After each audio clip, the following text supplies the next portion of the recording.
El material que tenemos hoy es una inmersión fascinante en la novela Margarita está linda la mar de Sergio Ramírez. Sí, fascinante es la palabra. Y es que nos sumerge en dos líneas de tiempo que corren, digamos, en paralelo. Por un lado está 1907. El regreso triunfal del poeta Rubén Darío a Nicaragua, un evento casi mesiánico. Casi. Y por otro, saltamos a 1956, donde un grupo de conspiradores, en la misma ciudad, en León, no solo debate la leyenda de ese poeta, Sino que además planea asesinar al dictador Anastasio Somoza. exacto.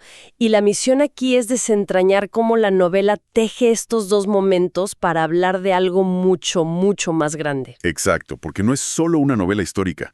Es un artefacto literario que funciona como un juego de espejos, ¿no? Me encanta esa idea del juego de espejos. La figura de Darío, el príncipe de los cisnes, con toda su gloria y también su miseria humana, se refleja y contrasta con la figura de Somoza, El poder autoritario. en su máxima expresión. Lo que vamos a explorar es cómo Ramírez utiliza el humor, la ironía, una prosa increíblemente rica para construir una metáfora sobre la memoria, el poder y la identidad de una nación. O sea, se trata de cómo un país construye a sus héroes. Y cómo lucha contra sus monstruos. Bueno, y todo arranca con dos llegadas que no podrían ser más distintas. Empecemos, si te parece, con la de Darío en 1907. Claro, No es un simple regreso a casa, es un acontecimiento nacional. El material describe cómo las figuras más importantes del país, como el sabio Luis Henry de Bail, y el obispo Simeón Pereira y Castellón. ellos mismos van a recibirlo en una barca al puerto de Corinto, como si fuera un rey. Un santo. Fíjate que el obispo grita, ¡viva el príncipe de los cisnes, Ajá. señores! Le da una dimensión casi religiosa. Sí. Pero aquí viene el primer gran contraste de la novela. La primera pincelada de la genialidad de Ramírez. A ver, Cómo desembarcan a este príncipe.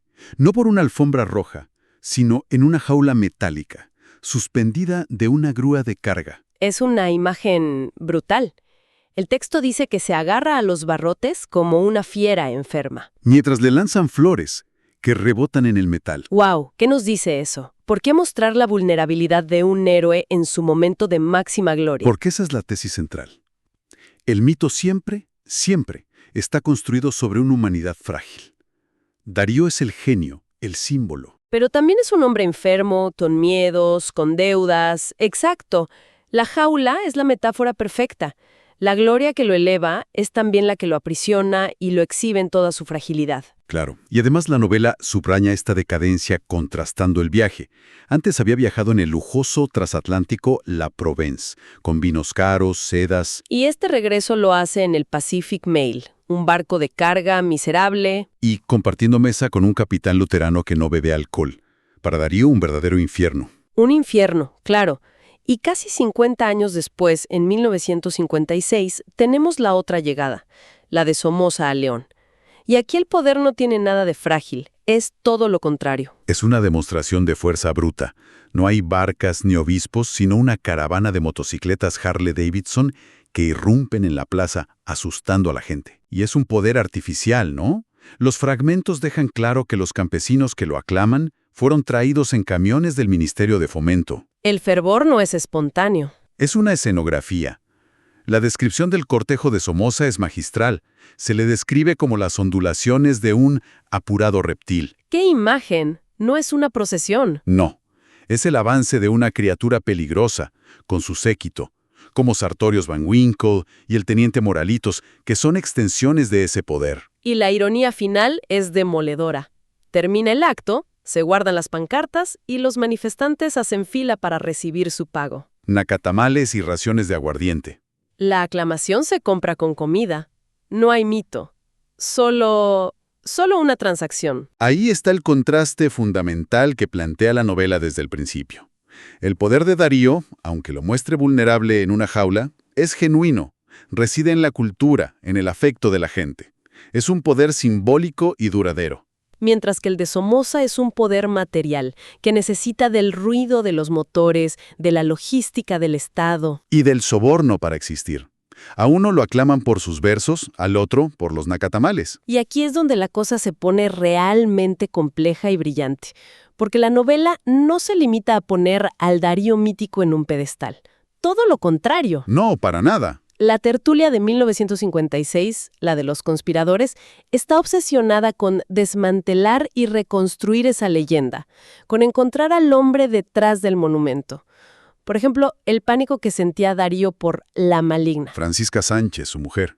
Él vive aterrado. Ella lo había amenazado con desfigurarlo arrojándole vitriolo. ¡Qué horror! Y para colmo, cuando llega a Nicaragua, le dicen que ella ya está allí esperándolo. Imagínate el terror de un hombre que vive de su imagen pública. Pero, ¿por qué es tan importante para estos conspiradores de 1956 saber estos detalles? Parecen chismes, pero están obsesionados. Totalmente. Debaten si Darío viajó en primera clase en la Provence o no. Rigoberto, uno de ellos, asegura que sí, que existe una foto del boleto. Pero Erwin, otro del grupo, lo refuta. Dice que no, que tiene el testimonio de unos pasajeros, los Delené, que decían que Darío se pasó el viaje encerrado en el camarote. Bebiendo y gritando. Exacto. Y les importa porque ese acto de reconstruir la leyenda es en sí mismo un acto de resistencia política. Ah, claro. En 1956, la historia oficial es la que impone Somoza. Una historia de monumentos, de desfiles, de verdades absolutas. Al hurgar en las contradicciones de su héroe nacional, al humanizarlo, ellos están reclamando el derecho a una memoria más compleja, más honesta. Entiendo. Rigoberto, el poeta del grupo, lleva un cuaderno donde apunta cada dato. Es un intento casi científico de separar la verdad del mito. Y eso en una dictadura es un acto subversivo. Claro, es como decir, nuestro héroe es grande no por ser perfecto, sino a pesar de ser humano. Y esa humanidad se ve clarísima cuando llega a León. Sí. Después de la apoteosis del puerto, va a la casa de su infancia y no lo soporta.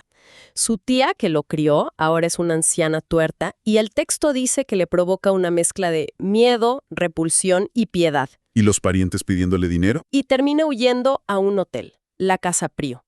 El gran poeta no soporta la realidad de su propio pasado. Y esa tensión entre el mito y la realidad explota en la tertulia. El debate llega a un punto increíble cuando discuten si el sabio de baile, el anfitrión de Darío, desciende del escritor francés Stendhal, cuyo apellido real era de Veil. Ok. Cuando Rigoberto lo confirma, el orfebre Segismundo hace la conexión. ¿La esposa de Somoza es una de baile? No puede ser. Y entonces suelta la frase que para mí resume toda la novela. Entonces, ahora resulta que Somoza está emparentado con el autor de El Rojo y el Negro, la mierda revuelta con la gloria. ¿Qué frase? En esa frase, la historia se vuelve un campo de batalla. La mierda revuelta con la gloria. Es la transición perfecta porque la conspiración para matar a Somoza es exactamente eso. Tal cual. Un objetivo glorioso, casi sagrado, planeado de una forma, bastante terrenal y caótica. Caótica es poco. No hablamos de un comando de élite, sino de un grupo que se reúne en un café. Un capitán retirado, un algodonero en quiebra, el dueño de una imprenta, un pastor y un orfebre. Es una conspiración de la sociedad civil, de intelectuales, de artesanos. El capitán Prio es el estratega silencioso. Norberto, el algodonero, aporta la desesperación económica. Erwin, el de la imprenta, el espacio físico.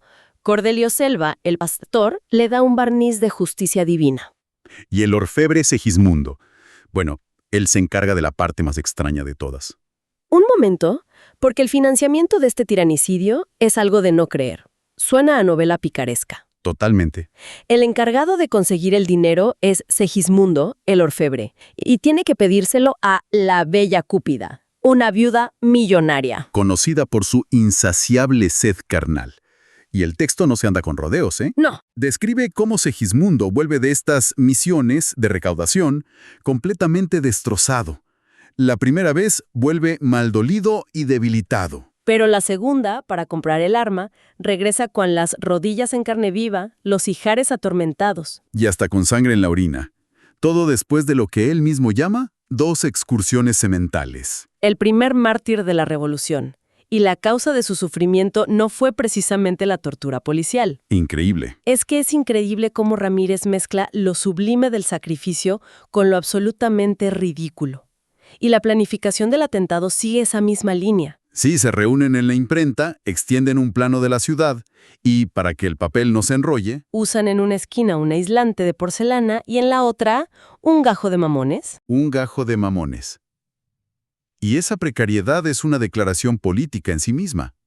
Ramírez nos sugiere que la resistencia, a menudo, no nace de la perfección militar. Sino del ingenio desesperado de la gente común, usando lo que tienen a la mano. Ya sea un gajo de mamones o una idea loca de una revista. Coordinan los tiempos con un viejo reloj despertador y compran el revólver en una armería de San Salvador con el nombre más irónico posible: Tiro Seguro. Tiro seguro, claro. Y luego está la idea de la bala. El tirador designado es Rigoberto, el poeta. Sí. Pero no le van a dar cualquier bala. Erwin leyó en una revista de misterio la idea de una bala envenenada. Claro, ¿no les bastaba con un arma normal? No. Así que le piden al pobre Segismundo, ya mártir de la causa, que use sus habilidades de orfebre para perforar un proyectil. Rellenarlo con ferrocianuro de potasio y sellarlo con estaño. Teniente crear una especie de objeto literario casi mágico. Como si matar a Somoza requiriera no solo una bala, sino un acto poético. Este contraste es el corazón de la novela. El objetivo es un tiranicidio, algo de una gravedad inmensa. Pero los métodos son casi una comedia de errores. Llegan a debatir si los disparos sonarán como grandes detonaciones o más bien... Como un pop-pop, como si fueran petardos de feria. Es la tragicomedia de la historia. Y lo que une estas dos épocas, la de Darío y la de Somoza, son personajes que parecen tener un pie en cada mundo. Son como puentes vivientes. Sí. El primero, y quizá el más enigmático, es Quirón. Quirón es fascinante. En 1907 es el joven criado del sabio de baile. Hay una escena casi mítica donde Darío, borracho, le pone la mano en la cabeza y, supuestamente, le transmite su numen. Su genio poético. Es ungido por el poeta. Y en 1956, casi 50 años después, Quirón es el único habitante de la ruinosa Maison de Santé, la antigua clínica de baile, Y se ha convertido en un hombre sabio, un lector solitario. que el capitán Prío ve a veces en lo alto de la catedral, leyendo bajo una campana. Es un guardián silencioso de la memoria poética. Y su contraparte es la caimana Filomela Aguirre. Nació el mismo día que Quirón, pero su vida es el reverso. Totalmente. Si Quirón es la memoria culta y silenciosa, ella es la memoria popular, violenta y transgresora. Pasó de regentar un burdel a ser una de las lideresas más fanáticas del partido de Somoza, y con ese detalle biográfico increíble, que el sabio de baile, en un experimento científico, intentó cambiarle el sexo en una operación que obviamente fracasó. Son las dos caras de la misma moneda. Quirón representa la herencia poética que se refugia en las alturas, en la soledad de la lectura. La caimana representa la fuerza terrenal que se adapta a cualquier poder, la memoria del cuerpo y de la calle. Ambos nacen con el siglo y encarnan sus contradicciones más profundas. Sí, Y finalmente, como un fantasma poético, está Margarita. la niña del poema. La niña del poema, Margarita está linda a la mar. Y aunque no es un personaje activo en la mayoría de los fragmentos, se nos advierte desde el principio que no será ajena a los hechos de 1956. Ella es ese hilo dorado, el eco de la inocencia y la belleza, que conecta las dos historias. Y no solo los personajes, también los lugares se cargan de significado. La Casa Prío Es el mejor ejemplo. En 1907 es el hotel de lujo que acoge al Darío glorioso que huye de la decadencia de su hogar familiar. y en 1956, Es la atalaya, el balcón desde donde el capitán Prío, ya viejo y retirado, observa la decadencia del poder de Somoza en la plaza de abajo. El mismo edificio es testigo de la gloria y de la tiranía. y la estatua de Darío.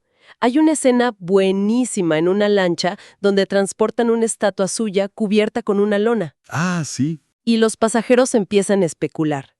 Una vendedora dice que debe ser un niño mariscal. Otro comenta que los cabezones son lumbreras, para pegar lumbre. Juegan con su figura, la reinterpretan, hasta que alguien quita la lona y un joven grita: «Frente a ustedes está Rubén Darío». Ese momento es una metáfora de toda la novela. La figura del poeta, su memoria, está constantemente siendo cubierta, redescubierta, malinterpretada y finalmente revelada por su propio pueblo. No es un monumento estático. No, es una memoria viva, en constante disputa. Y todo esto nos lleva al clímax. La fiesta en el Club Social de Obreros la noche del 21 de septiembre de 1956. Somos está ahí, bailando en la cima de su poder. Y el plan de los conspiradores, con toda su precariedad y sus toques cómicos, se pone en marcha. Rigoberto, el poeta, logra entrar. Y en el momento culminante, mientras Somoza baila un mambo, Rigoberto se abre paso y le dispara a quemarropa. El caos es inmediato. La represión es salvaje. A Rigoberto lo acribillan ahí mismo. A la Caimana y a otros sospechosos los torturan brutalmente en el cuartel. Sí, los fragmentos describen con una crudeza terrible el cuerpo desnudo de Rigoberto siendo arrojado a la plataforma de un camión. La poesía de la conspiración termina en la prosa más brutal de la violencia de Estado. Pero la novela cierra el círculo de una forma magistral y profundamente pesimista. Nos muestra el momento en que se perpetúa el poder. El diálogo por radio. Sí, entre la primera dama, doña Salvadorita, y sus hijos, Luis el bueno, y Anastasio, hijo, Tacho, el malo. Y la orden de la madre a su hijo Luis mientras el dictador agoniza es escalofriante. Le dice que le ordeno que se calme. Reúnan al Congreso Nacional. Tenés que asumir la presidencia. Y ya está. Se consolida la dinastía. El acto que buscaba liberar a la nación, en lo inmediato, solo sirve para coronar al siguiente tirano. Es la gran tragedia. Pero la novela le concede la última palabra al poeta, a Rigoberto. Se cierra con su carta de despedida a su madre, donde justifica su acción no como un crimen, Sino como un deber. como un deber que cualquier nicaragüense que de veras quiera a su patria debía haber llevado a cabo.